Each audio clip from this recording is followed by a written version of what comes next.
We're near Sisters, Oregon, taking a look around Subtle Lake because of a multiple Bigfoot sighting report that took place there by several campers that saw 3 Bigfoot. What intrigues me the most about this Bigfoot sighting is my grandfather, nearly 100 years ago, he saw 3 Bigfoots just north of here in Washington. So this sighting report has me intrigued, so we're looking around Subtle Lake for any sign of Bigfoot.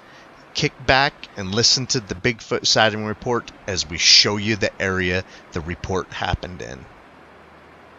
This happened on October 24th, 2002. There was 3 witnesses to the sighting. Here's the sighting.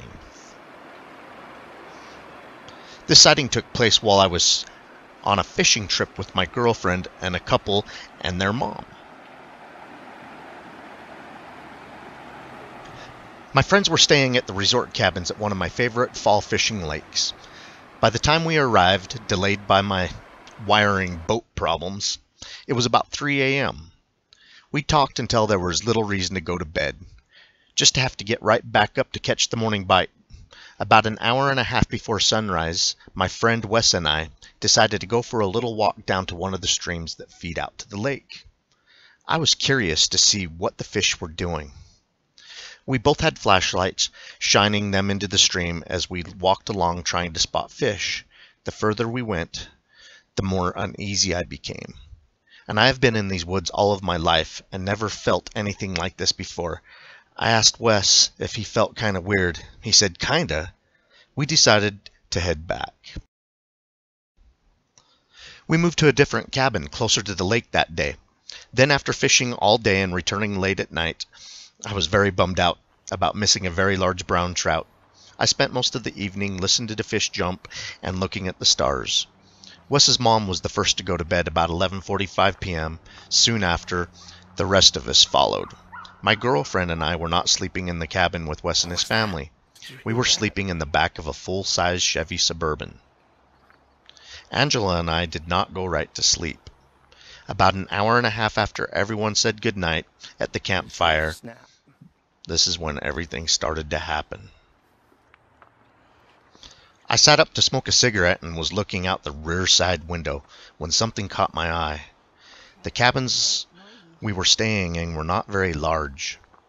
There was an outdoor lighting attached to the middle roof line of the cabin. At first I thought it was the wind moving the tree branches or bushes, but something wasn't right. I then began to realize what I was seeing. I thought maybe I was a little more tired than I thought, and that my eyes were playing tricks on me. Except the trick did not go away. Just to make sure, I asked Angela to sit up and look around and tell me what she sees. I totally expected to look stupid and have her tell me that she saw nothing. I did not tell her what I was seeing or what I thought I was seeing. I looked down at the floor. Angela sat up, and it wasn't even 2 seconds before she visibly locked on to the same thing I did. Still looking at the floor, I asked, "What do you see?" Her first word was Yeti. And with that, the things now felt real. We both became excited and scared and curious. I was a bit more uneasy with how the Bigfoot was moving and acting. It was about 50 feet away, back in the tree line on the other side of the cabin, about 15 feet away from Wes's mom's truck. The Bigfoot was standing just out of the light, so as not directly to be seen. It was about 7.5 to 8 feet tall, covered in hair. Very broad in the shoulder and across the chest. It wasn't as bulky as what was in the Patterson film. It made me very easy with its movements and actions. It wasn't coming forward. It had one arm up above its head and to the side, resting on a tree. It was rapidly rocking from side to side and bobbing up and down.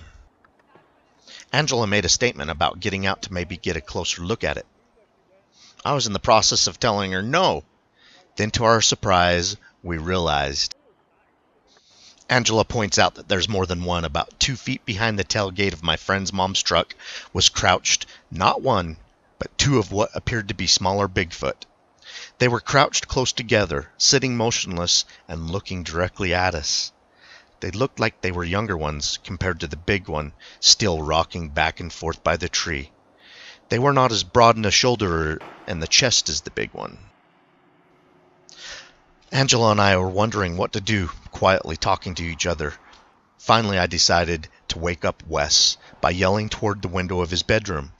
It was in the middle of the back wall of the cabin. Wes answered back and I told him to look out his window. At first, he couldn't see anything through the window.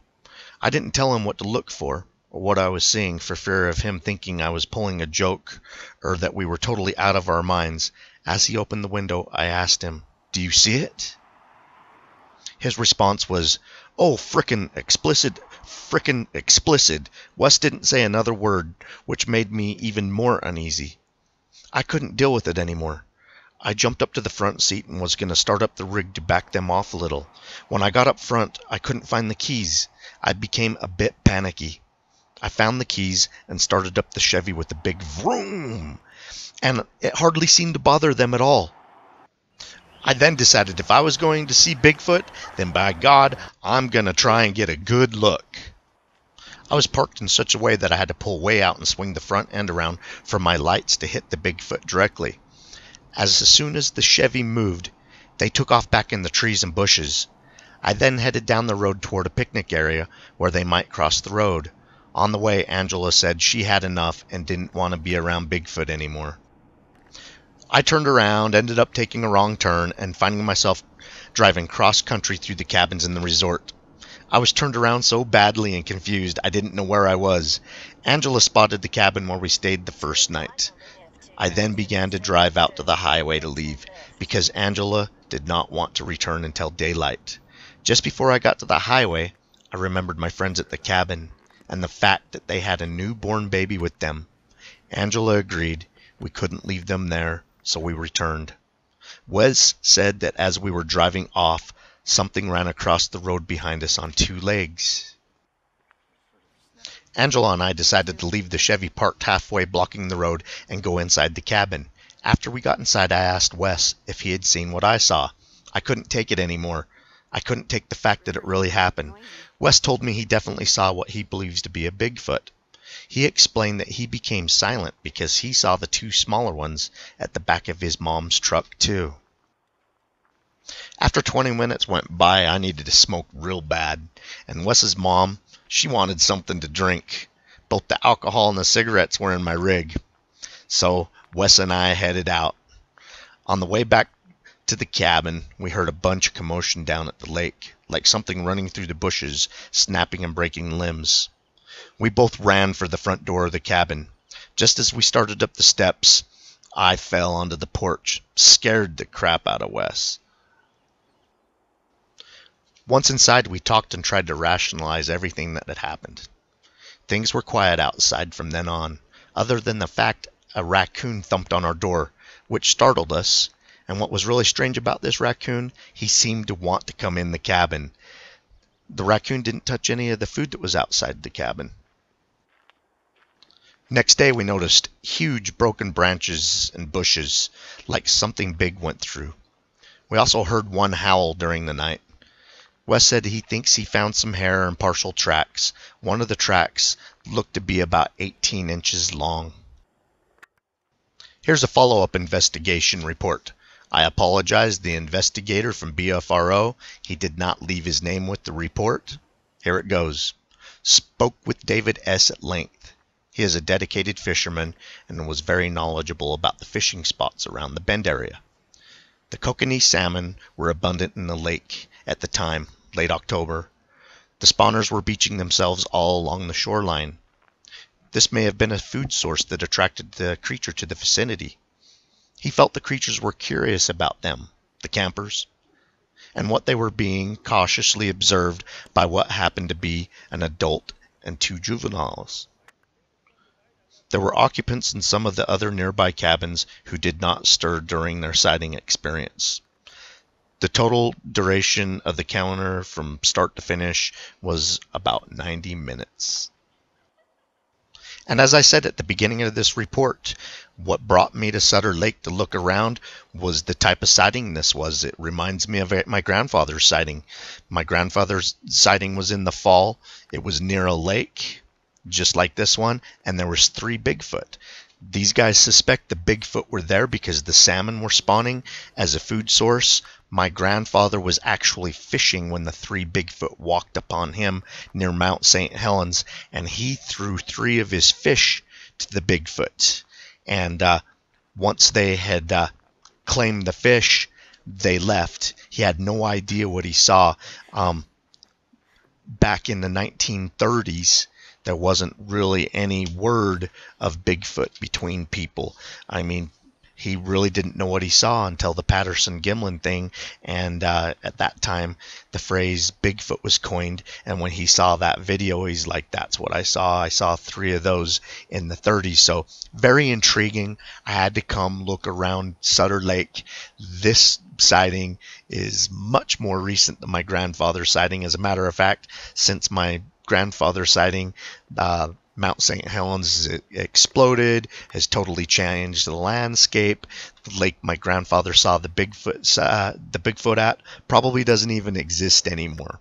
So anyway, we're looking around Sutter Lake. This is what it looks like. This is the area they had their Bigfoot sighting in. We left some photos of the cabin area where they were staying when they had their Bigfoot sighting. I hope you enjoyed. Keep on watching. We're going to keep on squatching.